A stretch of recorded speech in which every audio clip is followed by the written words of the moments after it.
Welcome back, ladies and gentlemen, to Canadian Football Central, CFL content for the fans, by the fans. And we got another Edmonton Elks video coming up as Brendan O'Leary Orange from the Hamilton Tiger Cats signs over in Edmonton.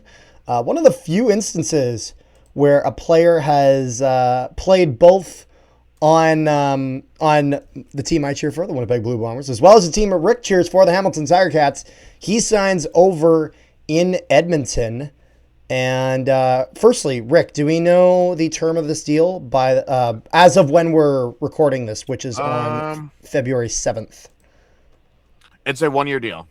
One-year deal? Okay. So O'Leary Orange signs on a one-year deal. He's a national receiver. He was born in Toronto, Ontario. Went to school at Nevada. He had played for the Nevada Wolfpack in the Mountain West Conference. And over his time at Nevada, he played 5 seasons there, with probably that third season being kind of his biggest year. 618 receiving yards, 9 starts out of 11 games played. He had 4 touchdowns that year. He was an average of 15.85 yards per reception, so did very well. So after the 2019 season at Nevada, probably would have come to the CFL in 2020, but because there was no CFL season that year, 2021 makes his debut in Winnipeg, dresses for 3 games, but he doesn't end up seeing the field, whereas in 2022, kind of gets a little bit of time in as a depth, gets his first CFL touchdown, expands on that the next year with another touchdown there, and his average had went up despite him having a little bit less receiving yards, again, just less opportunity, but 18.5 yards on average in his second year with a longest reception, got 31 yards there. So, in Hamilton, he got a bigger role than he ever did in Winnipeg. Winnipeg, he was he was on Winnipeg where Winnipeg's receiver core was just really, really deep. And so it's one of those things where when he went over at Hamilton, he kind of became, he was a little bit he got a bit of a better opportunity than he was getting in Winnipeg, at least at the time. So that kind of bumped him over that 300 yards receiving mark. He was getting some more targets than he was for the most part in Winnipeg. And this last season got 336 receiving yards and 4 touchdowns. His first season getting more than 1, with his longest being 87-yard reception. Now, correct me if I'm wrong, but O'Leary Orange had a really, really key catch this year in your Labor Day Classic, right? Relatively near the end of that game, I believe, if I'm remembering this correct. Something like that. Yes, because I was about to say, the thing that I really like about Brendan O'Leary Orange as a receiver is not just that he's a decent depth receiver and can often get overlooked. He's 6'4". He's a tall guy, but he's really, really good at making some really clutch catches when you need him to. And I think that's where that's kind of one factor about him that maybe sets him apart from some other depth receivers, is just that I think he's a guy that works very well under pressure. And so I thought that he looked very good in Winnipeg. I thought he looked even better when he was in Hamilton. And so he's going to go over to Edmonton. Now I'm curious to see where in that receiver group he ends up, as Edmonton has signed a couple depth receivers kind of in a similar, like Robustelli, kind of in a bit of a similar spot to Brendan O'Leary Orange. They got their guys like their Austin Max, provided they stay healthy, which are probably going to be some of their kind of higher tier receivers that are going to be constantly going for the deep ball. But Brendan O'Leary Orange, I think I've seen his capabilities to go as both a deep ball receiver and also a possession receiver. So I think it all depends on the way that the Elks utilize him. But I actually think that I actually really like this signing for Edmonton. I think that this could really fit well in his system. It all depends on how well Brendan O'Leary Orange does with Cody Fajardo. So what do you think about this?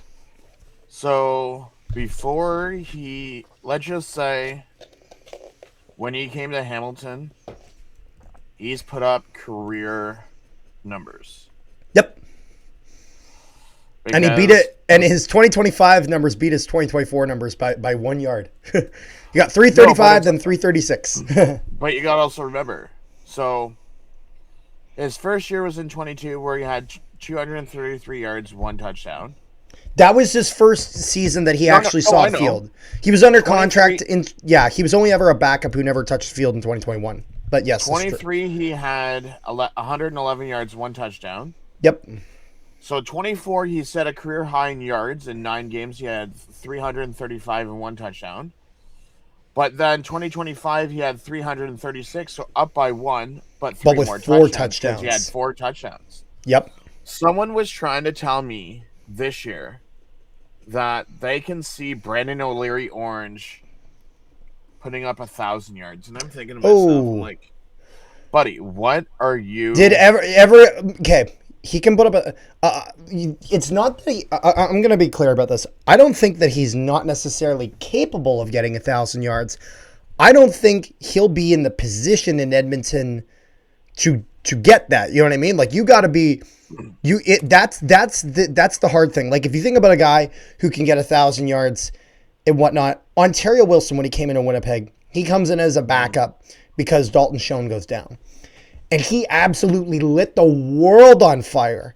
And so it was one of those things when Schoen came back, he had taken that spot. I see Brendan O'Leary Orange as a very capable receiver. Do I see him lighting the world on fire to the extent of which if everyone goes down and then everyone gets healthy again, all of a sudden Brendan O'Leary Orange is your number one guy? I don't quite see that. To me is a bit far-fetched. It all depends because because we already know Keon Julian Grant and Austin Mack will be your 1-2 receivers. Austin Mack could be 1, most likely, Grant 2, type of thing. Who's to say Robicelli is number 3?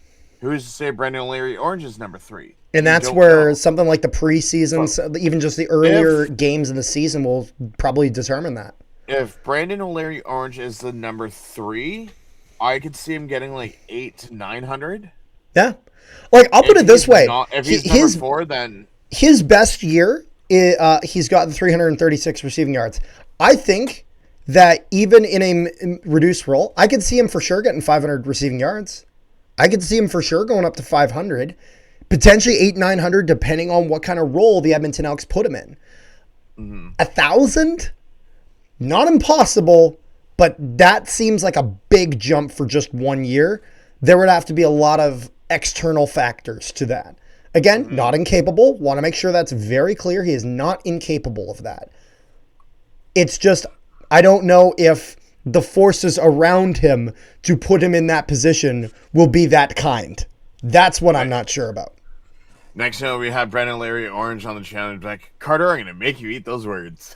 Like the Montreal players tried to get... What do you mean, make me eat the words? I said he was capable. I did.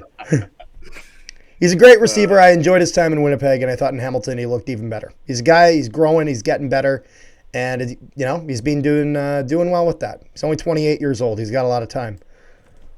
Plus, he's 6'4". He would just tower over me. I'd be like, how's it going there, dude? Is there anything else that you got there, though? I think that's pretty much all I had there, Rick. Sir. Nope. All right, thank you guys so much for tuning into this video. Make sure you guys leave a like, share it around, and subscribe if you haven't already. Also, if you guys haven't, make sure you guys join our Discord. Link in the description below to our Discord, where we discuss all things CFL, NHL, all sorts of sports stuff. So you make sure you guys go there and keep the conversation going. Also, check out some of the Olympic coverage that we have there. So, yeah, we'll see you guys next time.